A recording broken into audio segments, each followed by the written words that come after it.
I'm Bugsy and I'm an addict. I'm going to be reading just for today, August 15th, 2024. Overtime, not overnight.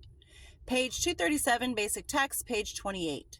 We found that we do not recover physically, mentally, or spiritually overnight. Have you ever approached a recovery celebration with the feeling that you should be further along in your recovery than you are? Maybe you have listened to newcomers sharing in meetings, members with much less clean time, and thought, but I'm just barely beginning to understand what they're talking about.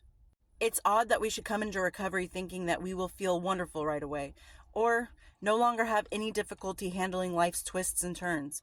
We expect our physical problems to correct themselves, our thinking to become rational, and a fully developed spiritual life to manifest itself overnight. We forget that we spent years abusing our bodies, numbing our minds, and suppressing our awareness of a higher power. We cannot undo the damage in a day. We can, however, apply the next step, go to the next meeting, help the next newcomer. We heal and recover bit by bit, not overnight, but over time. As for today, my body will heal a little, my mind will become a little clearer, and my relationship with my higher power will strengthen. We didn't get into addiction overnight, and we didn't find recovery overnight. So remember, easy does it. Just remember that what you're doing is the best for you. Staying sober, staying clean, living in recovery.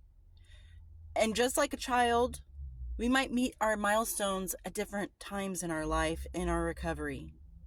And that's okay. If it's working for you and it's keeping you sober, don't judge what other people are doing. Don't judge yourself because you're not doing what they're doing, when they're doing it, and how they're doing it.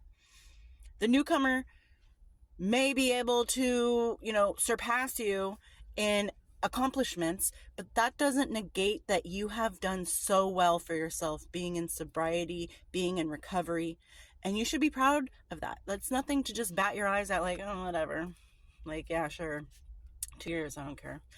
So-and-so has 2 months and they already have this wonderful life going for them. That's not going to help you.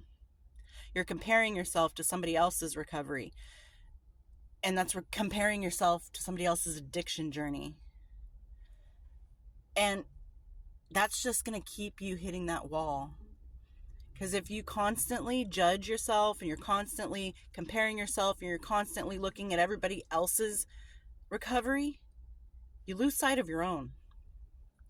So do what you need to do to keep going where you're going. Don't worry about anybody else. The only time you should worry about anybody else is if you see them slipping or if you're congratulating them for another month. And I hope everyone's doing well out there, and I'll talk to you later. Bye.